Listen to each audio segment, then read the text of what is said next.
Merci Madame la Présidente. Mesdames, Messieurs, bonjour. Vous avez en main, ou en tout cas virtuellement, le rapport annuel de l'espace citoyen pour l'année 2022. Avant d'en présenter un résumé avec ma collègue Evelyne Marteau, permettez-moi cette introduction qui illustrera à la fois le fond et la forme de notre action dans le contexte actuel. Le monde de demain se construit ensemble aujourd'hui. Loin d'être une simple formule, cette affirmation est de plus en plus ressentie par les citoyens de notre territoire. La belle carte postale ne suffit plus à satisfaire leur quotidien. Elle est même vécue par certains comme la cause des difficultés.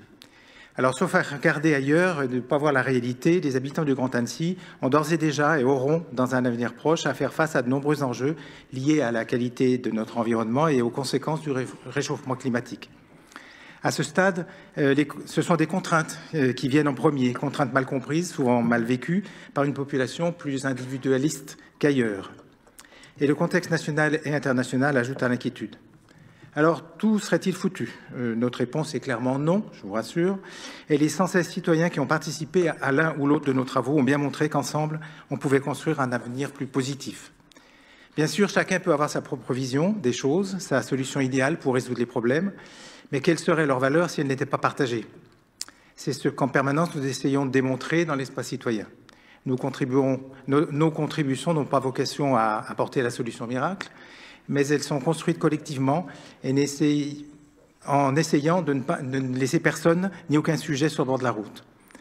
Ce rapport d'activité donne à voir comment nous fonctionnons et comment nous nous améliorons, mais aussi nos limites et la façon de les dépasser. L'activité de l'année écoulée prouve l'intérêt majeur de nos citoyens sur les sujets d'avenir, ceux qui construisent et feront vivre positivement ce territoire demain. Ensemble, nous pratiquons l'échange, nous améliorons nos connaissances, nous mettons en lien les différents sujets, ce qui, au final, donne de la visibilité aux décisions prises et aide à la compréhension des politiques publiques. Car il est bien là le vrai enjeu, celui de l'implication du plus grand nombre.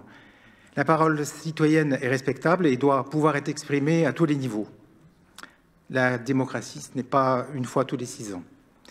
L'implication citoyenne n'est plus aujourd'hui une option, c'est une nécessité vitale face à la désertification des urnes, remplacée par des modes d'interpellation agressive, voire le chaos voulu par certains. Élus, vous avez la responsabilité des décisions sur les choix pour l'avenir.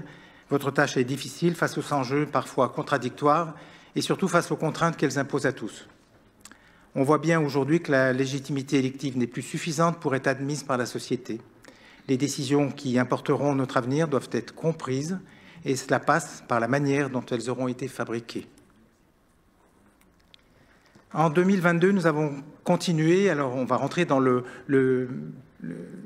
présentation du rapport en lui-même, nous avons continué à renforcer notre fonctionnement avec la mise en place d'une vice-présidence, d'un bureau resserré et l'apport d'une équipe support qui a mobilisé de nouveaux membres actifs. Les membres du bureau ont participé à un séminaire de formation facilitant les relations de plusieurs outils nouveaux, la réalisation de plusieurs outils nouveaux, un plan de mobilisation, des livrets repères pour nos différentes instances et des critères d'autosaisine. Nouvelle aussi, la lettre mensuelle adressée aux membres et aux partenaires, que normalement vous recevez aussi dans les communes, et la plateforme d'échange Nextcloud pour justement les échanges. Enfin, nous sommes engagés avec la coordination nationale des conseils de développement dans les études préalables à la mise en place d'un observatoire territorial citoyen, projet sur lequel vous avez été sollicité. À toi, Evelyne. J'attends les chiffres, non? Voilà. Bonsoir à tous. Ah, pardon, oui. Bonsoir à tous. Donc là, vous avez quelques documents concernant d'abord la répartition géographique des membres. On voit que globalement, cette année, il y a un renforcement du côté de la première couronne et du secteur d'Albi. Globalement, sur la commune nouvelle, c'est quasiment stable.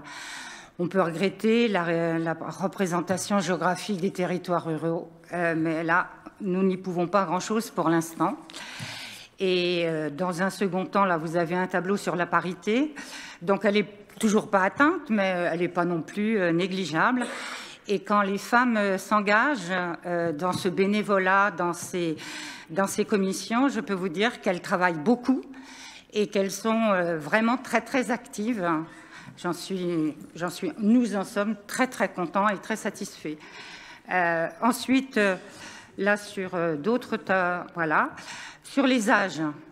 Alors, ça ne vous échappera pas que, bien sûr, l'espace citoyen, il faut être...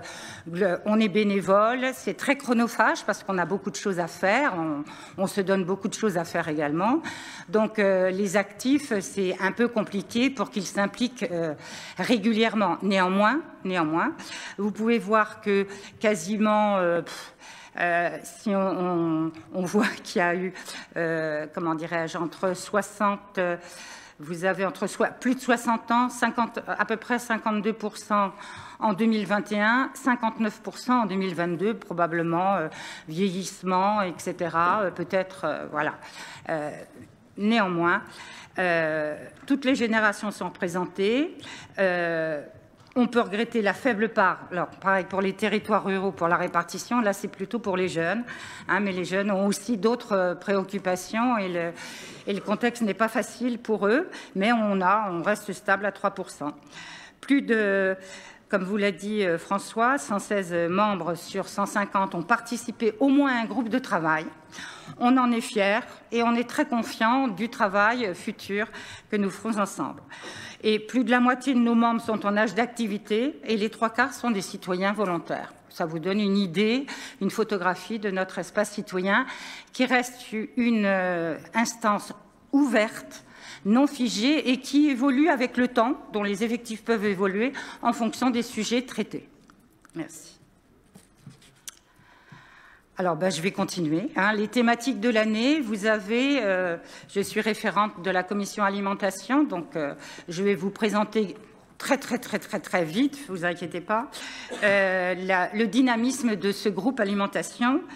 29 événements, 13 réunions avec le concours vidéo Manger sain et local, dont les 10 courts-métrages sont mis à disposition de tous pour animer des débats, faire des conférences, présenter un film, et ça a été fait. Et dernière chose au niveau du dynamisme, nos membres ont participé aux 8, alors pas tous bien sûr, aux 8 ateliers du PAT. Autre dynamisme, on a défini une autosaisine qui a été validée par le bureau, qui concerne l'autonomie alimentaire qui est liée au PAT, au cours du concept de la ville nourricière, une agriculture au quotidien par et pour les habitants. Voilà. Oui. Sur la jeunesse, après 2 contributions en autosaisine, le groupe a participé activement aux rencontres jeunesse que vous avez organisées.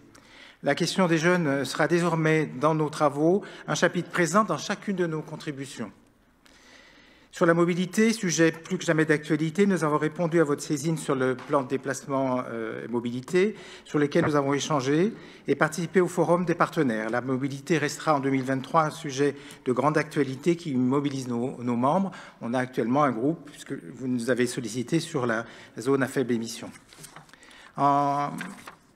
Sur l'urbanisme, en 2022, nous avons rendu une contribution sur les délicates questions de la densité bâtie. Après un échange avec la commission aménagement, nous sommes toujours en attente des suites données à ce travail. Sur les finances, sollicité sur le rapport d'orientation budgétaire, notre message a fait débat, ce qui est finalement une réussite en soi.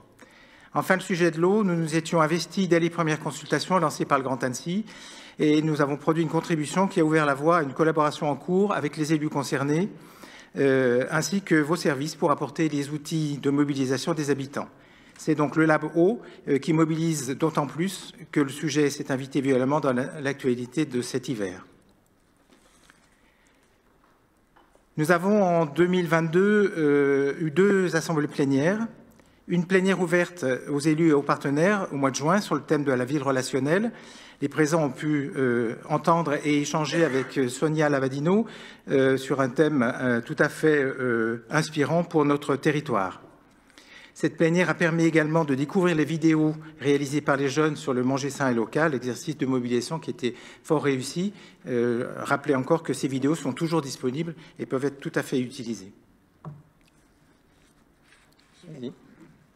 Bien, alors quant à la plénière d'automne qui aura lieu le 19 novembre 2022, non, pardon, qui a eu lieu, excusez-moi, qui a eu lieu le 19 novembre 2022, en présence de Madame la Présidente, Madame Lardet, du conseiller délégué à la prospective territoriale, Monsieur Martin, qui nous accompagne tout le temps, et du conseiller, là c'était une nouveauté, délégué à l'évaluation des services publics, Monsieur Samuel 19, et nous en sommes très contents. Eh bien, en présence de ces responsables, une quarantaine de membres, très enthousiastes, ont, après un temps d'interconnaissance et d'échanges autour des thématiques abordées en 2022 avec leurs orientations pour 2023, se sont répartis en ateliers pour répondre à la question comment renforcer l'utilité de l'espace citoyen dans la mise en œuvre des politiques publiques.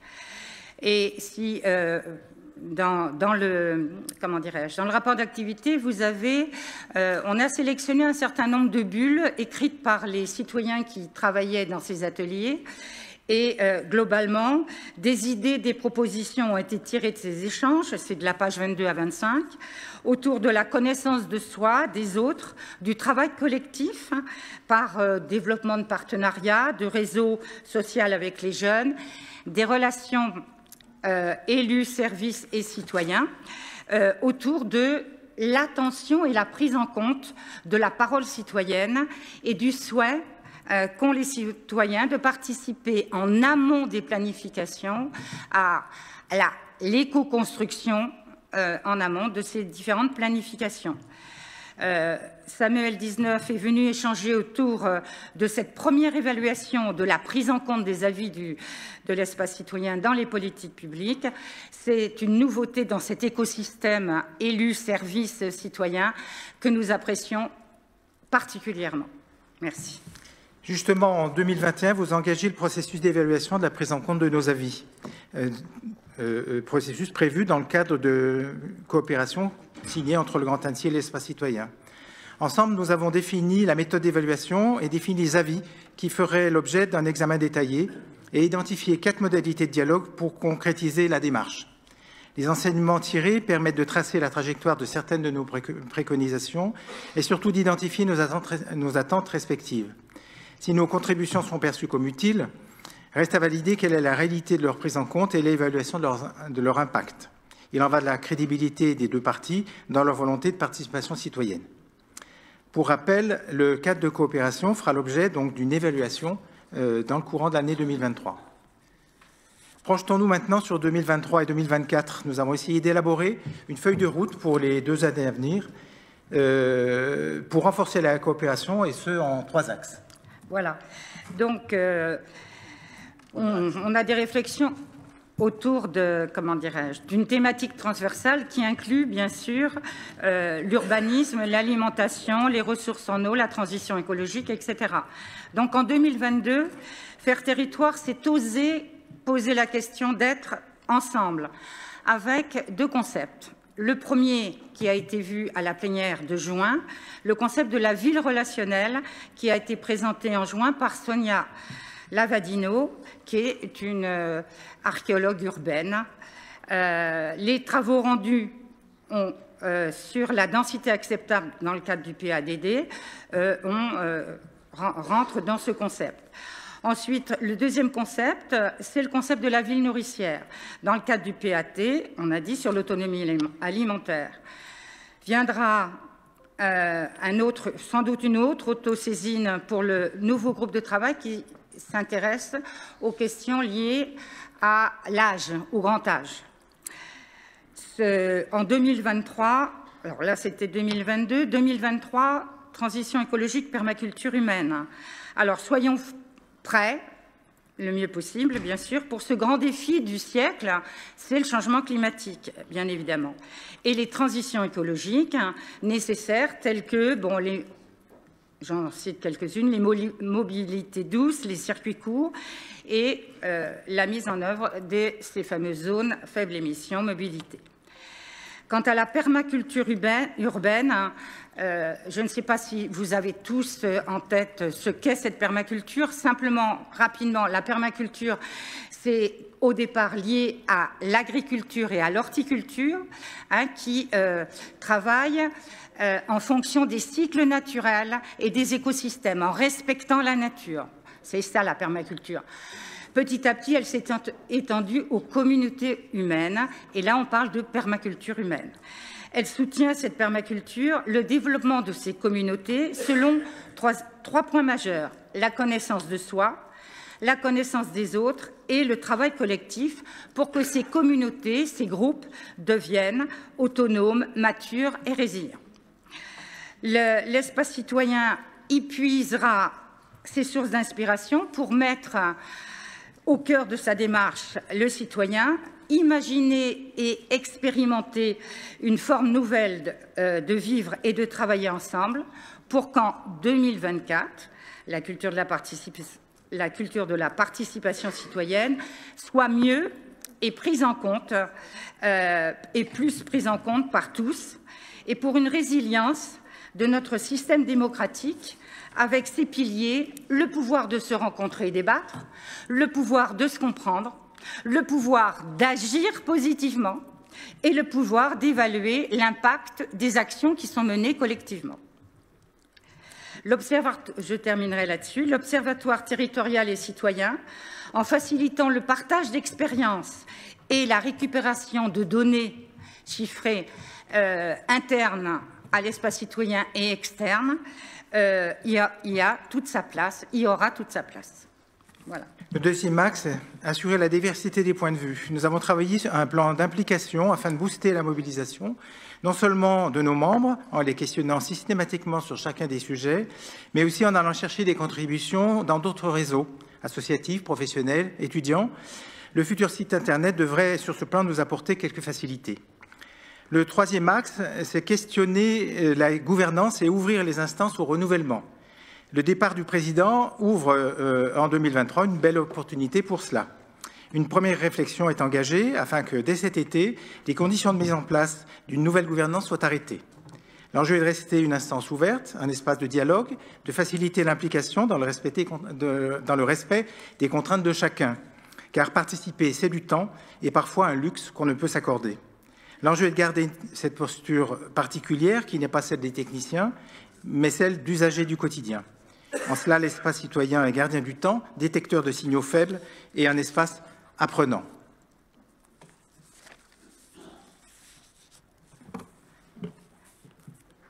Oui. Alors c'est c'est mon mot de fin de ce rapport d'activité, le mot de la vice-présidente. Je remercie dans un premier temps les collaborateurs du Grand Annecy qui ont accompagné l'espace citoyen tout au long de l'année, et plus particulièrement deux femmes, Isabelle Brun, et son équipe Prospective et Dialogue Citoyen, et Florence Jaffrenou, qui, elle, est chargée de mission pour l'accompagnement de l'espace citoyen. Deux femmes très fortement appréciées par tous les membres de l'espace citoyen, par leur implication, leur bienveillance et leur patience. Là, je vais plutôt, pour terminer, parler, parce que c'est une urgence, vous le savez tous, sur le climat. Donc, les actions sur le climat sont alarmantes. Pourtant, il existe une autre voie possible, si nous acceptons de changer. C'est ça qui est difficile. Changer et agir, parce qu'il nous faut renoncer à ce mode de vie destructeur de la planète. Très difficile. Le présent, hérité du monde d'avant, nous encourage encore trop souvent à laisser libre cours à nos pulsions matérialistes et consommatrices. Frénésie mortifère pour l'environnement et les êtres vivants. Nous devons résister, expérimenter, transformer notre vision, très compliquée, pour bien vivre ensemble en harmonie avec la nature. La société de demain sera permaculturelle, en prenant soin et de notre vaisseau, la planète Terre, et des êtres vivants qui y vivent. Développons, c'est un souhait très important, mais c'est ce qu'on a déjà commencé à faire ensemble, développons les compétences coopératives du plus grand nombre, sachons mener de futurs projets de manière collaborative et pratiquons la gouvernance partagée. La coopération dans l'espace citoyen prend tout son sens par les partages sincères les écoutes apprenantes en son sein, les échanges et les productions qui en résultent, qui nous permettent d'avancer ensemble, élus, services et citoyens, pour le bien commun, et de passer de l'intention à l'attention, puis à l'action. Soyons prêts pour ces changements à venir, rassemblons-nous autour de valeurs partagées et travaillons ensemble pour que les futurs souhaitables et prometteurs adviennent. En conclusion, nous voici au terme de la présentation de ce rapport d'activité qui s'ouvre sur l'avenir. Et vous en conviendrez, il reste beaucoup à faire. Et à ce titre, nos perspectives pour l'année 2023 sont en partie tracées. En revenant sur l'année 2022, n'oublions pas qu'au-delà des chiffres, de la quantité, de la qualité des travaux réalisés, du nombre de sujets abordés, des méthodologies utilisées, il y a d'abord l'énergie de citoyens qui se sont engagés, qui ont pris du temps, et pas qu'un peu, qui ont confronté leurs idées, leurs attentes, leur vision du territoire. Ces citoyens ont pris conscience à la fois de la complexité des sujets, mais aussi de l'impérieuse nécessité de s'impliquer, de contribuer à un futur désirable pour leur territoire. En cela, ils peuvent être remerciés. On pourrait même s'étonner encore de cet engagement collectif qui dépasse les clivages nombreux et que d'aucuns se plaisent à vouloir activer. Il faut croire que le terreau de la participation est présent et que l'espace citoyen a permis de le fertiliser. La question des grandes transitions va être déterminante pour les années à venir et elle doit être un levier pour construire ensemble, pour co-construire des politiques publiques. Faut-il rappeler que la participation du public est d'abord un principe démocratique et que ce principe ne doit pas être une simple façade. La participation citoyenne, c'est à la fois prendre part, contribuer et bénéficier. Nous ne sommes plus dans le temps d'une posture de consommation d'un service. Il est nécessaire de prendre tous ensemble la mesure de l'utilité d'une maîtrise d'usage pour consolider le trépied politique aux côtés de la maîtrise d'ouvrage et de la maîtrise d'œuvre. Associer les habitants comme de vrais partenaires ne remet pas en cause la légitimité des élus. Il n'y a pas de concurrence entre nos instances et vos conseils municipaux ou communautaires. Utiliser les instances citoyennes pour écouter les signaux faibles, utiliser leurs travaux sans oublier de les valoriser. Les électeurs que nous sommes réclament de l'horizontalité dans la vie démocratique. Traduisez cela dans votre fonctionnement au plan communal comme au plan communautaire. C'est une condition majeure de la cohésion sociale de notre territoire et ça, c'est un sacré enjeu. Je vous remercie. Madame la Présidente, Monsieur le Président, merci beaucoup. Je vais laisser la parole à nos collègues, mais veuillez d'ores et déjà transmettre tous nos remerciements à vos bénévoles, puisque effectivement, vous parliez de 150 personnes, 114 qui se sont impliquées.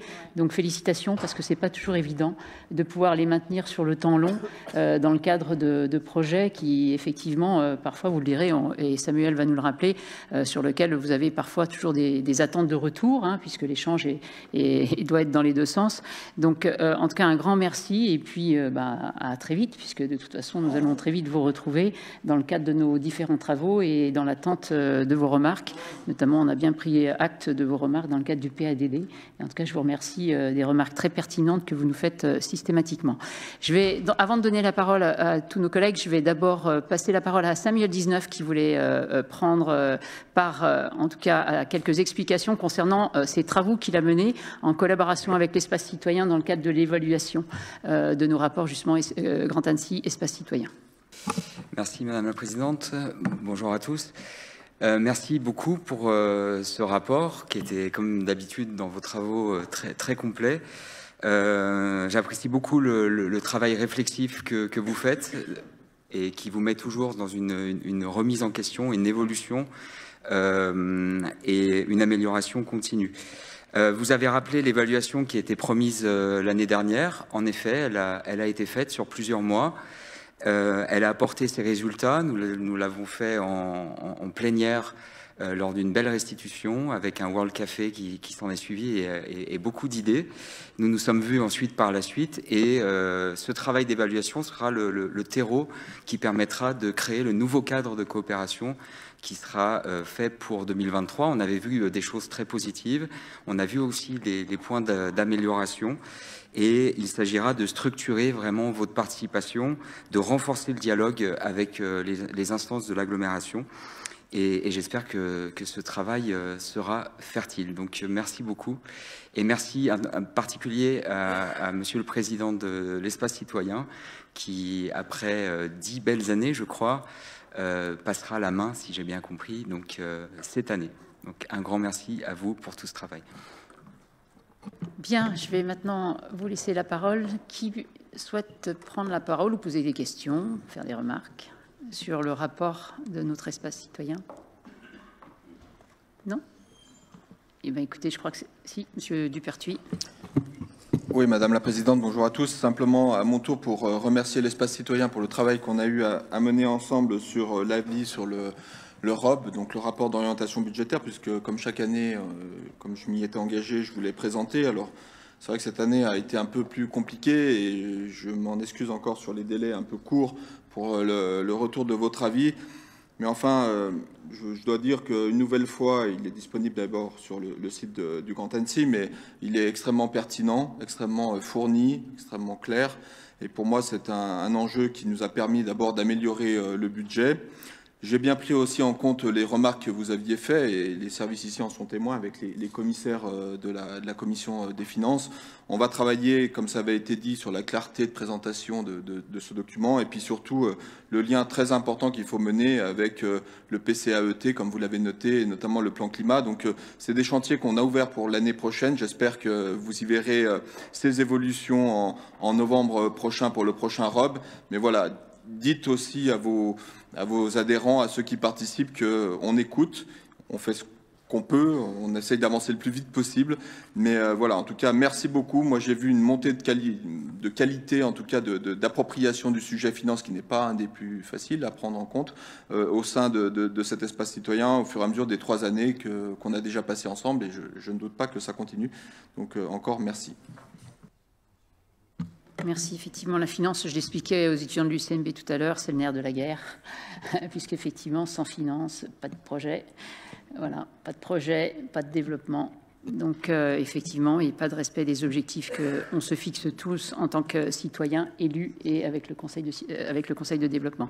Alors, je précise, Conseil de développement, c'est vrai que j'ai vu dans votre rapport qu'il y avait effectivement une hésitation, Conseil citoyen, espace citoyen, Conseil de développement. Je rappelle que le Conseil de développement est le terme législatif, en fin de compte, hein, et l'espace citoyen, effectivement, est le nom que vous avez effectivement donné pour le Conseil de développement du Grand Annecy. Voilà, donc il n'y a pas d'hésitation. Alors moi, je bute encore un peu, mais espace citoyen, voilà, qui est un très joli nom.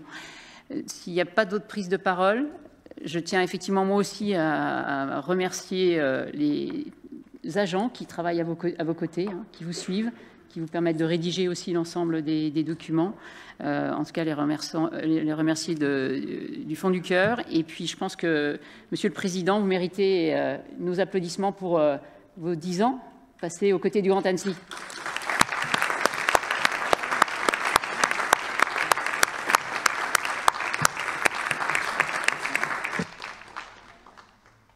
Bon, c'est bon, ben merci. Voilà, je vais pouvoir réouvrir